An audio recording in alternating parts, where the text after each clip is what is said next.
پارٹی چیئرمین آفتاب خان احمد شیرپاو د شجرکاری مهم آغاز کړی دی د هغه نه به سر تاسو نن د شجرکاری مهم آغاز کړی دی او د دې چې کوم ماحولیاتي بدلون د دې مخنیوي لپاره کوم ګامونه اخیستل پکار دي؟ زما په خیال دا نن چې موږ کوم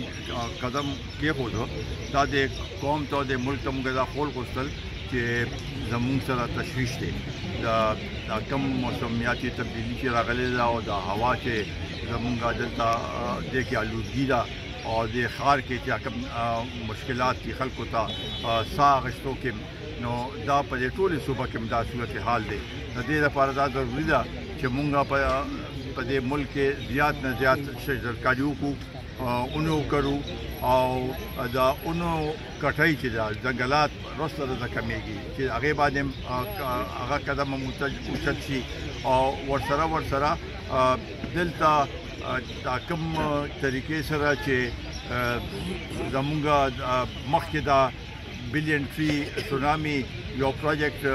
عمران خان نیازي په وخت کې شروع شو د صوبایي حکومت شروع کړو هغه باندې اربونه روپۍ ولګېدل خو موږ ته د هغې اثرات څه ښکاره نه شو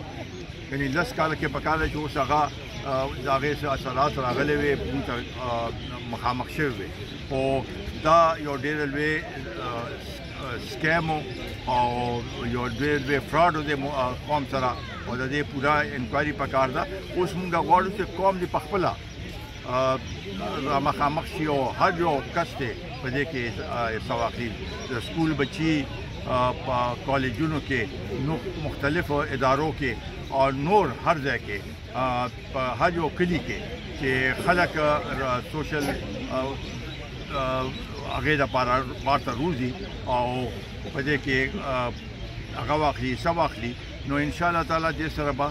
فرق کوي زموږ دا ملک دی ډېر ښکلی ملک دی زموږ د اګریکلچر د زرعي ځمکه چې ده هغې کې هم کمې راځي ځکه چې هغه استعمالیږي اوس د هغې دپاره د سوسایټۍ دپاره هغې کې سټرکچر جوړېږي څومره زیات سټرکچر جوړېږي څومره ګاډي زیات هغه کېږي د هغې سره ماحولیات کې فرق راځي نو په دې څیزونو باندې مکمل غور طلب څیزونه دي او په دې باندې کار کول پکار دي. جی بالکل.